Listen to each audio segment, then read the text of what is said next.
Hey everybody, welcome back to Jimmy's Neighborhood Bees.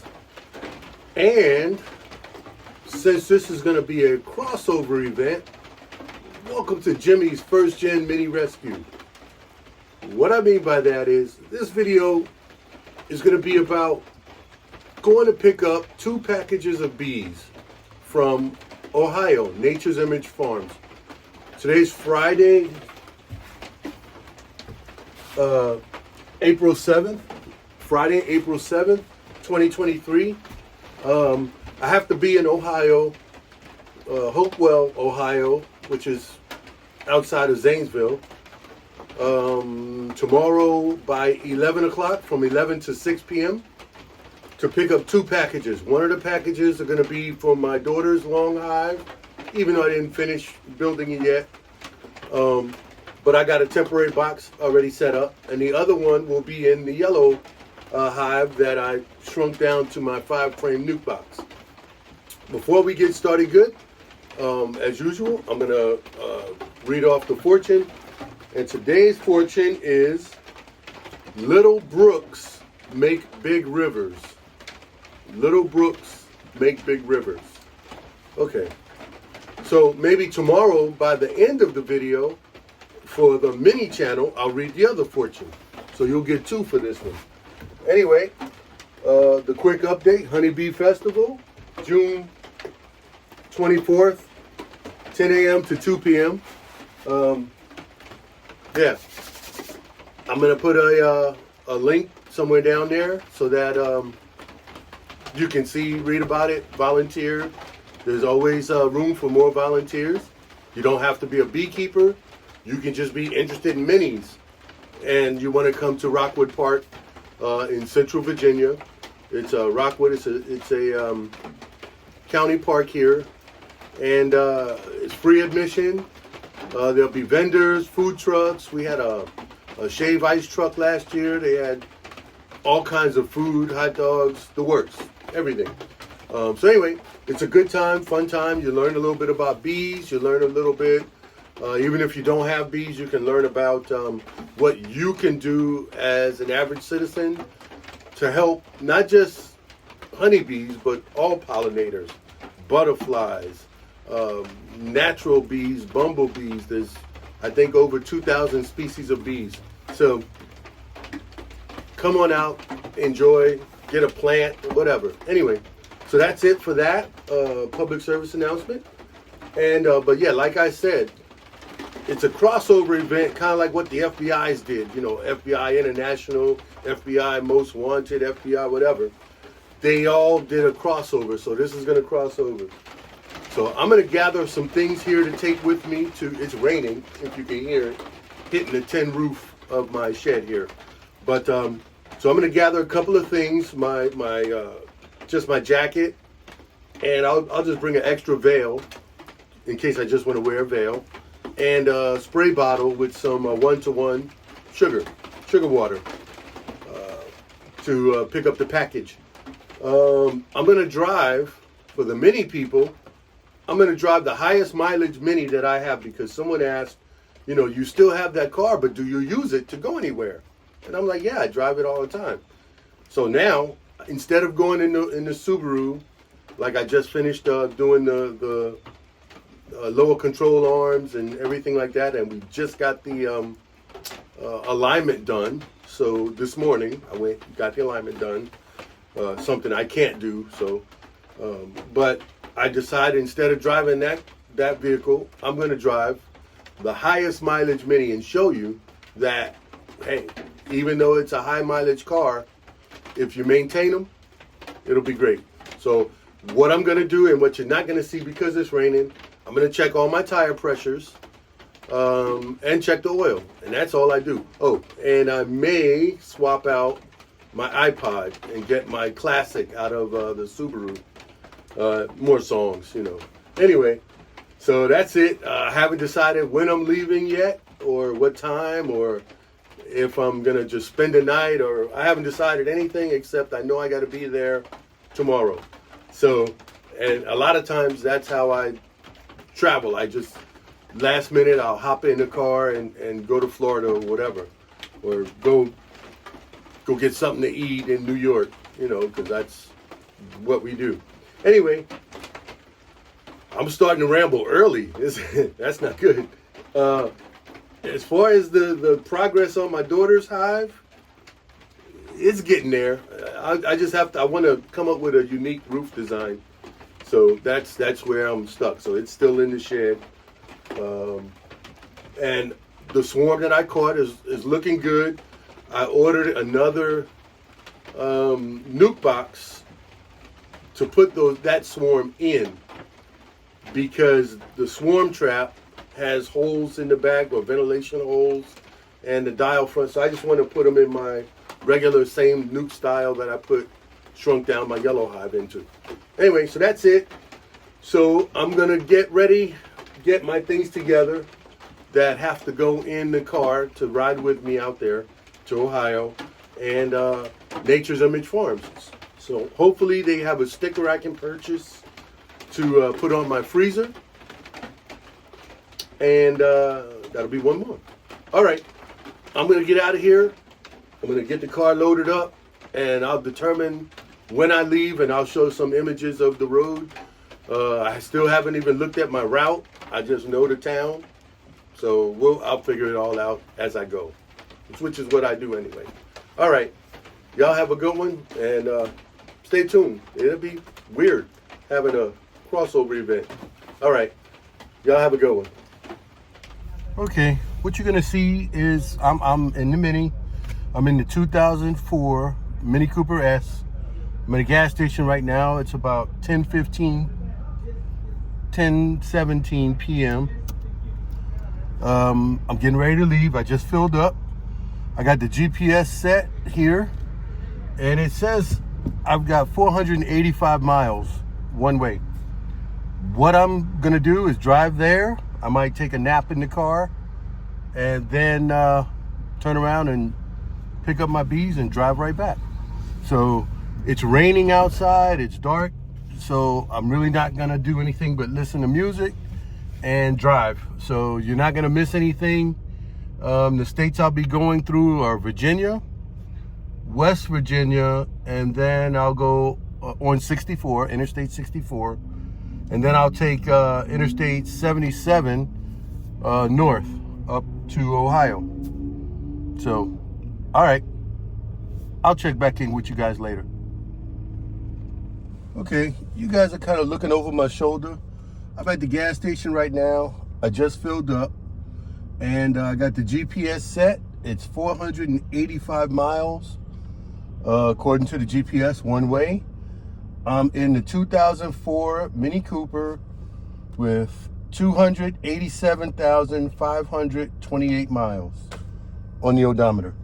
So I'm gonna turn my headlights on. It's raining outside, it's dark, or rain off and on anyway.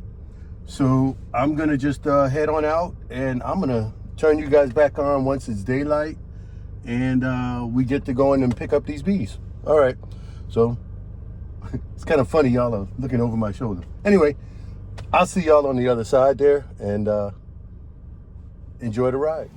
Well, I'm in Ohio, and before I go pick up my bees, I'm gonna pick up a little snack. It's about 10:45 or so, about 15 minutes from picking up the bees. But let's see, where am I? Bam Bizzle. We see the White Castle. So I'm gonna go grab me some White Castles, and then get back on the road. Hey everybody. Okay, I'm almost at the pickup location to pick up the bees. I'm outside of Zanesville somewhere. Anyway, I'm almost in Hopewell, Ohio. I'm on my way to Nature's Image Farms. I made a quick pit stop, and I am, one of the things that's a necessity, let me take these glasses off. One of the things that's a necessity when I travel, when I drive anywhere on a road trip, it's my iPod Classic, baby. You can't go nowhere without this thing. I've got, I don't know, 12,000 songs on here maybe. Who knows? But I got a connection in my glove compartment, so I leave it in there and I can operate it through the radio, which was a aftermarket thing I did to this Mini. But yeah, that's why I don't drive the blue one, the blue hardtop as much, because I can't get my iPod connection to work in the blue car. So that's another project after the clutch, so that way that car would be roadworthy. Because without an iPod, and let me show you something. Let me open the glove compartment here. I also got the Nano. So this one is plugged in right now with another 10 or 12,000 songs. I have no clue. So without iPod connections, the car's not roadworthy, in my opinion.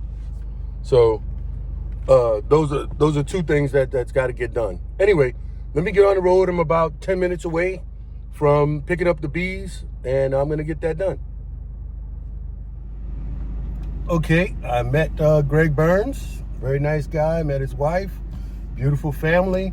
They got me my 2 packages and 1 queen. I got the queen safely away in the actually in the glove compartment. It's ventilated, so she'll be fine. I got the temperature set at 72. The bees will be fine here in the front seat on the floor, or the front floorboard passenger side. And I'm gonna start heading home. GPS says I should get there 7:41, couple of stops, 8:30. Yeah, so everything was good, and I'm on my way. Hi, everybody. Okay, this is Jimmy from Jimmy's Neighborhood Bees, as well as, since this is a crossover event, Jimmy's First Gen Mini Rescue.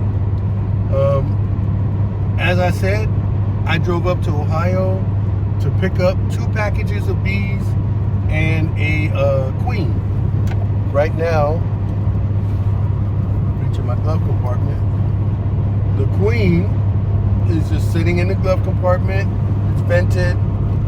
It's not too cold, not too hot. So she'll be fine in there. Actually, I'm gonna sit her on the seat.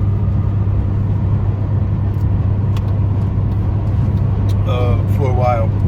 But I'm on my way home. Coming up, I didn't video a lot because it was nighttime, it was raining, and I decided just to drive interstate the whole way. I came 64 west to 77 north into so 64 west through West Virginia, then you take 77 north, finish off West Virginia, cross over into Ohio, and then you take Interstate 70 to Zanesville, Ohio, and you keep going from there. They're in Hopewell. Anyway, on the way home, I'm gonna go a little bit interstate, but also there's a back road, kind of like a 2-lane road that gets you through and cross West Virginia into near Stanton, Virginia. So since it's daylight, it's a Saturday, the 8th of April. Tomorrow is Easter. Happy Easter, everyone. But yeah, I'm gonna take the back road, 2-lane road, once I get to the turnoff. And it should be a more scenic drive, so to speak, than the interstates. And I've been on the interstates dozens of times, so you know, I don't mind driving those at night. It's even better because some of the back roads have a lot of wildlife, and you got to be careful about that. So right now I'm not holding the phone. It's in a clamp, so I'm driving safe as I speak to the camera. Anyway, so I was in a forum, a mini forum, one time, and the guy, you know, he says, yeah, you have this high mileage Mini, but he probably doesn't drive it more than 50 miles from home, you know, because it's probably not reliable. Well, if you don't maintain your vehicles, they're probably not going to be reliable. Doesn't matter what it is. However, I have no issues in hopping in any one of the minis when I deem them road ready and heading out anywhere. So that's how I maintain the cars. We can pick one and drive to California in a 2-day notice or whatever. So anyway, so like I said, this trip will be about 1,000 miles when all is said and done. I went a little bit further than I had to go and got my White Castle. So I got a case of White Castle, 30 White Castle cheeseburgers sitting in my insulated bag in the back. So we're good there. And I even got my grandson some hamburgers because he doesn't eat cheese. But anyway, I'm gonna quit jabbering. I got one more story to tell you, but I'm gonna listen to some tunes and make sure I don't miss my turns. And then I'll come back on and tell you the other story about how the squirrel almost killed me. Almost gave me a heart attack. Someone asked, so I said I'd tell that story later. All right. See y'all in a little bit. Okay. Let me tell this story real quick about how I almost died from a squirrel. Squirrel almost gave me a heart attack, and nobody would have known. Anyway, it was one day my wife and I was watching PBS, and there was a special on the Alaskan Highway, how it was built, the Canadian section, the Alaskan section, the whole works. And so I was like, the history was interesting. So I said, I need to drive that road one day. And I started thinking about it. I was like, you know what? It's August. It was nice. Oh, it was soon to be August. So I put in for vacation. I had 2 weeks vacation. So it was like from August 1st to the 15th or something like that. And we had 3 vehicles to choose from that I could drive at home. We had a conversion van at the time. And it was big, but it did get great gas mileage. We had a Dodge Dakota pickup truck, 5-speed truck, but it needed I think the clutch was fine, but I wouldn't have trusted the clutch. So, and it didn't have a camper shell, which I kind of wanted a camper shell so I could sleep in the back of the truck. The other vehicle we had was a 1996 Honda CBR 1000, a crotch rocket motorcycle. It was the first iteration of those CBRs, so it was like a fully dressed CBR, not the stripped down versions that they have nowadays. I'm gonna put a picture up in here. Anyway, so it became a motorcycle ride to Alaska. I told a couple of friends, they were like, yeah, I wanna do that. That sounds fun. Of course, everybody dropped out except me. So they were like, are you still going? I'm like, I'm still going, so I'll see y'all when I get back.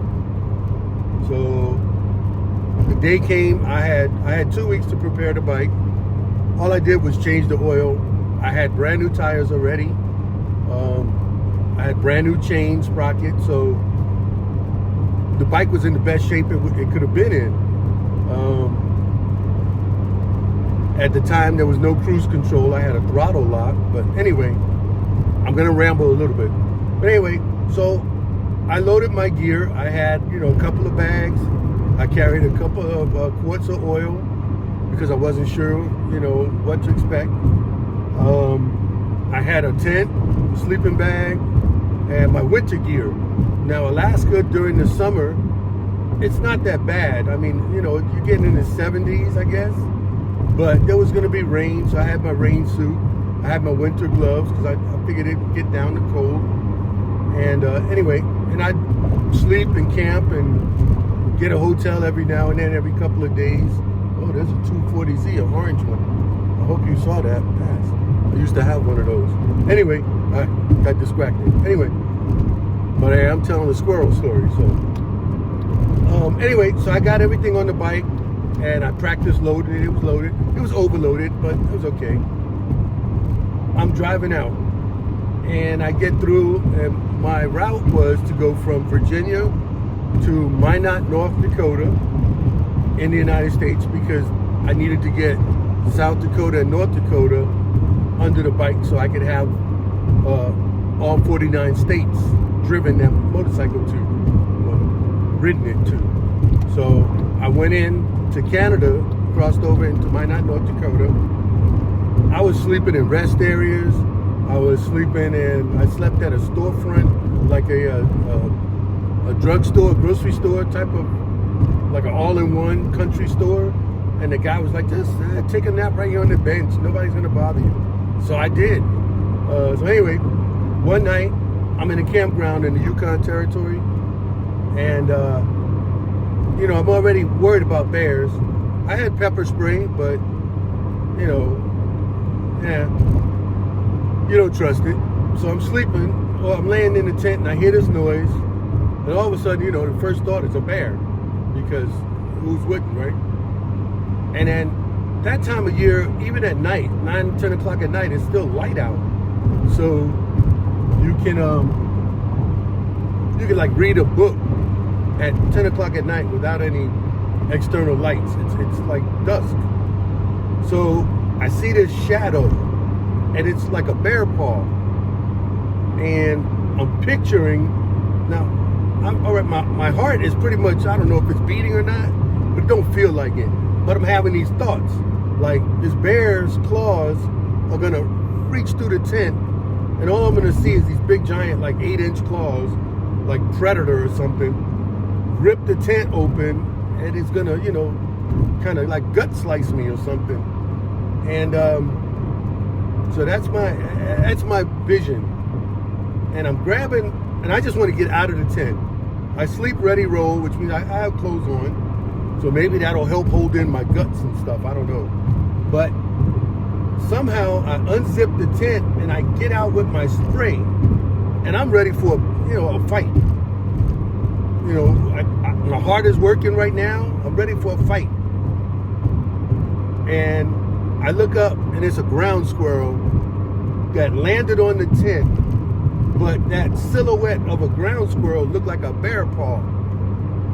And it almost gave me a heart attack. If I would have had the heart attack in the tent, nobody would have knew why. They would have just said, oh, he had a heart attack and died in the tent in his sleep or something. They wouldn't have known the squirrel incident that caused the heart attack. And so, yeah, that's how a squirrel almost killed me. So for the viewer who asked, somebody asked about on the bees, they saw a squirrel in the background. And I commented that a squirrel almost killed me. That was the squirrel that almost killed me. So, anyway, I hope you enjoyed that story. I stopped by rest area in West Virginia, and this is what they have. They have a pollinator area. I wish all municipalities would have that. So it looks like once it all gets up and growing, they got a big pollinator area here. So I guess they leave like that area uncut, and there's a lot of dandelions on the other side especially, but pretty neat. West Virginia Department of, don't know, but pollinator area. Okay, everybody, there's one more little bit to go with that story about riding a motorcycle to Alaska. I got there in 6.5 days. I didn't go to Fairbanks because even though I had brand new tires on the bike, they got worn out. So I called home and my wife found me tires in Anchorage. So it took me 6.5 days of driving 15, 16, 17 hours a day to get to Anchorage, Alaska. I got there, the guy was like, "You must be Jimmy." I was like, "How'd you know?" I'm like, well, he said, quite frankly, the only black guy on a sport motorcycle that's riding up here from Virginia. I said, okay, you got me. And so then he said, yeah, your wife said you needed tires. We got you some tires to put on. He said that there was a couch in the back office. He said you can catch a nap. I caught a nap. About 12:30, 1 o'clock, the guy came and said my bike was ready. He changed my fork seal as well. I didn't know my fork seal was bad. But so I got 2 new tires and a fork seal. Thank you to Anchorage Honda Ducati. And so they, I slept on their couch for a few hours, got back on the bike, immediately started heading home. Because I had to be back home in a week. So I stayed basically in Anchorage for half a day. And then it took me 6.5 days or a little bit more to get home on that trip. And then once I got home, I had to go to work the next day. And I worked, at that time, I was working 12-hour shifts. So, but I was so excited, so the adrenaline was still going. So it was phenomenal. I told Sharon, I said, we got to go back. And then 2 years later, we went back in this very Mini. And I'm going to stick a picture in there too of when we started on the Alaskan Highway. But we drove, that time we took a month off. We both took a month off, and we drove from home all the way through to Fairbanks, Denali, Homer, Valdez, and then back on up to Tok, and then Chicken. There was a town called Chicken, and then top of the world drive all the way back to Virginia. So in this very car, so this car has been to 49 states. I'm still thinking about shipping it to Hawaii for 2 weeks and flying over there, driving around, and then ship it back, because I don't want to keep it there, but there's a lot to go with that. So anyway, I'm gonna get off. This is my exit. I just wanted to add that to the story, and I'll show you guys some interesting stuff, or interesting road once I get to it. All right.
Okay, everybody, I kind of want to close this out. I'm about 45 minutes from home,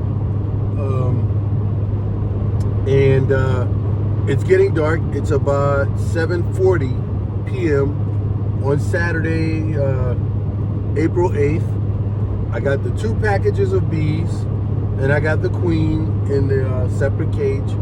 So each package has a queen in it, but I bought an extra queen to try to augment my weak hive that had no queen. So if they didn't cap that cell or something happened to it, I'm gonna get it off of there, make sure there's no other cells in there, and I'll wait a few hours, maybe even one day, and I'll put the queen cage in with the cork removed, and I'll give it give them 3 or 4 days before they to see if they accepted her. Hopefully they will. Anyway, let's see, with the mini so far, knock on wood, it's running great. I gotta slow down here to this car is driving with no lights. I don't like the automatic lights. I'm not gonna start. I'll go forever. but the automatic lights, the headlights are on and the dashboard lights are on. But your back tail lights are not on if you don't turn them on, or if you got them at the wrong setting. So any auto manufacturers, anybody out there, turn the dashboard lights off. That way you'll have a visual that, hey, I don't have lights on, I can't even see. And that would give you, that's how it used to be in the olden days. Now I really sound old. Anyway, that's it for that. What I wanted to say, I got about 40 more miles, 42 more miles. And according to the GPS mileage, I've driven 924 miles. So you add another 40 to that, it's like 970. So I'm like 30 miles short of 1,000 for this trip, just to Ohio and back. So that's a pretty good little run. Basically, that would be a one-way trip to Miami from our house. We could go to one of Sharon's favorite restaurants down there. Maybe we'll do that in a convertible. But I do have to work on getting the engine and transmission out of the parts car, and then the transmission out of the blue car to get the clutch replaced. All right, I'm gonna close this out because it is getting darker. Although the phone lighting it up, the camera is lighting up the picture. So the low light resolution is great, is what I'm trying to say. Anyway, so I'm gonna close this out, finish listening to music. That's another reason I don't video that much while I'm driving, is because, especially when I'm here by myself, the music is blasting, or not so much blasting, but I am playing music, and I would get a copyright strike if if I was recording while the music is playing. I do notice one more thing that's got to go on the list, and I'm saying this for me as well as everybody else, but I think I blew the speaker in the passenger's door, the front speaker. So I will be replacing 2 speakers in this car. I'll just write it on my dry erase board, and I'll get to it when I get to it. But right now, most of the music is toward the rear, so I don't have to listen to that rattle too much. All right, I'm starting to ramble. I'm not going to ramble, but I am going to close this out a little bit later because I said I was going to do 2 fortunes. So maybe tomorrow I'll finish up with the fortune and close the video out. So until then, I'll see you guys later. Okay, it's dark. I just backed into the driveway. I'm at home safely with the bees, and the car has 288,468 miles. So I know I said the mileage at the beginning, and I can do the math, and according to the GPS, I drove 967 miles exactly.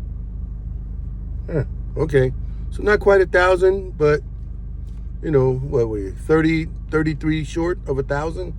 So maybe I'll just drive that tomorrow. Anyway, I'm going inside. I'm gonna take the bees inside and clean up my stuff, eat me dinner. All right, see y'all later.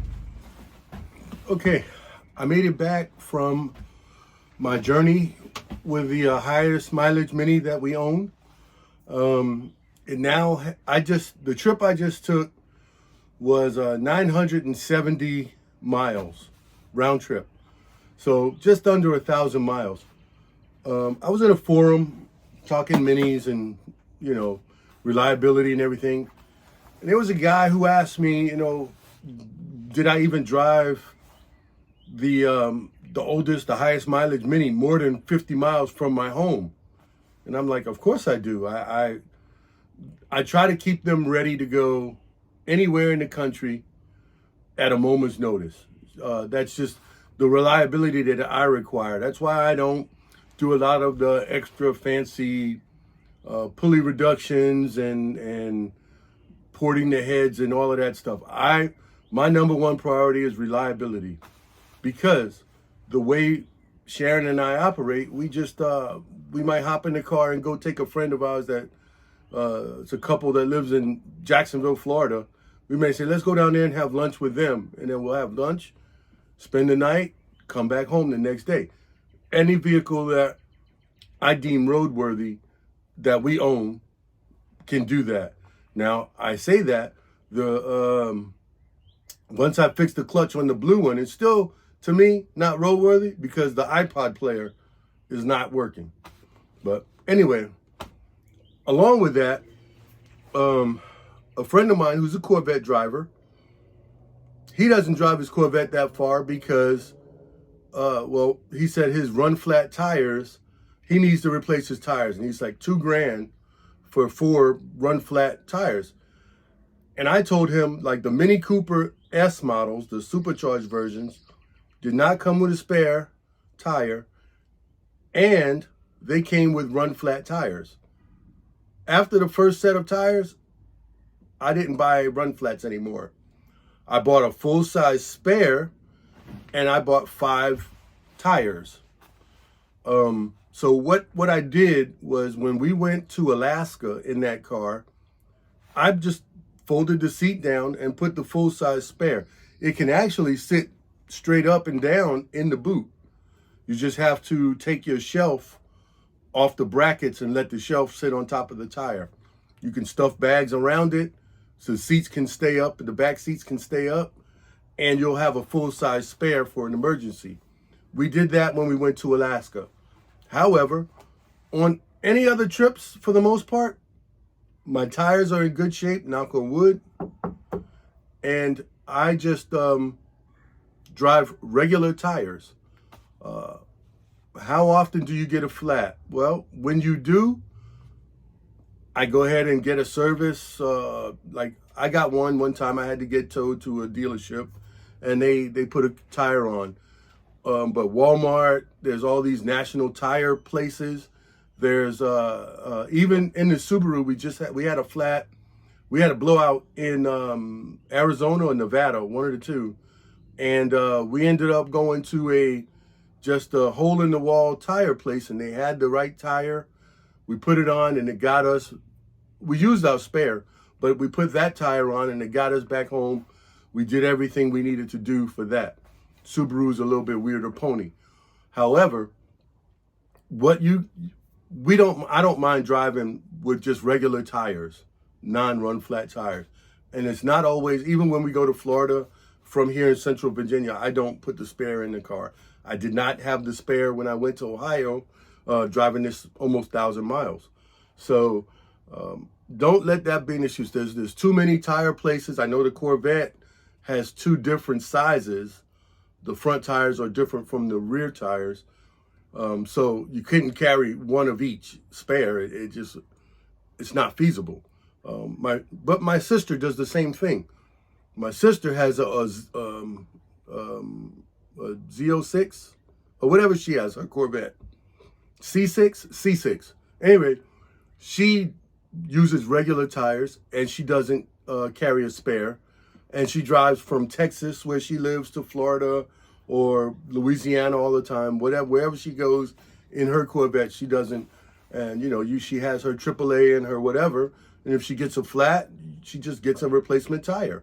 It might cost you some time, but it's not worth spending $2,000 on 4 tires if that's not your budget for run flats. That regular tires, your odds of getting a puncture, you can get a nail, they can replace that, they can fix it, they can plug it, they can patch it from the inside. However, but you can buy regular tires at half the price of run flats. So I don't let the run flat thing deter me. Another option would be to get the spare tire from a regular Mini, like an R52, which is the non-turbo, or an R50. non-supercharged models, they had the spare tire in the back where the battery is located for those of us with superchargers. Buy that spare tire. It fits. You can stand it up in the trunk or in your rear hatch, and that'll give you peace of mind to get back to a tire shop or something like that without having to wait. That was also an option. I didn't purchase one. I purchased a full size because when I get a flat, if I'm on a cross-country trip, I don't want to take the time to get it fixed right then and there, because the little donut spare, you know, it's good for 50 miles an hour and maybe 50 miles or 100 miles, whatever. So for me, if I get a flat at night, I want to jack it up, change, put my full-size spare on, and hit the road the next day when I'm going to have lunch or whatever. I'll go get a new tire and get it fixed, swapped out. So that's how I operate. You do what you want to do. But yeah, so none of our minis, all of them are S models. None of them have a spare tire. None of them have run flat tires. So that's just the way we operate. And I have one full-size spare. Of course, it'll fit every single car out there. And if we had to, we'd just take that one spare and off we go. All right. I promised, since this was the crossover, I said that I was gonna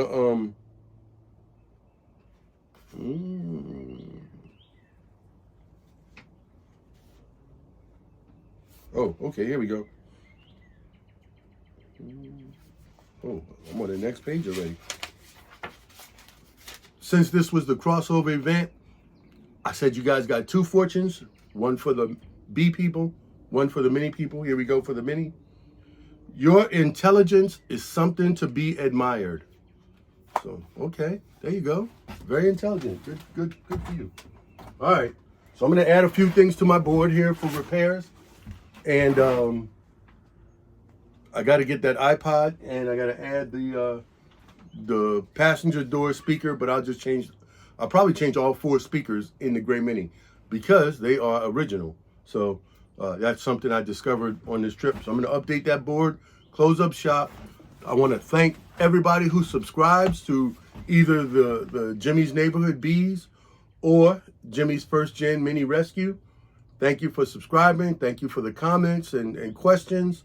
And if you have any questions or you know, whatever about how I do things or what I'm doing or why I do things like that, hit me up.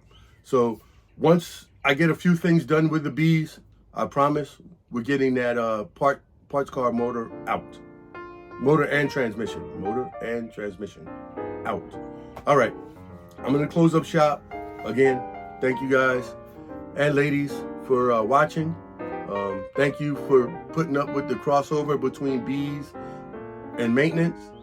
And yeah, next time it'll just be maintenance for many people and B for B people. But yeah, I just thought it was funny. I watched the FBI crossover and now I'm doing a crossover, right? Anyway, y'all have a good one. I'm out of here because I'm rambling, and I know some of you tune in just for the ramble part. Y'all need something else to do. Anyway, I'll talk to y'all later. Thank you very much for everybody who subscribes, comments, thumbs up, likes, all those things. Thank you all. And oh, and I got a couple of more stickers for my bee freezer, and I got one coming for my maintenance freezer as well. Maintenance toolbox. There we go. All right. I just got notified that a package has been delivered. Ooh. All right. Y'all have a good one.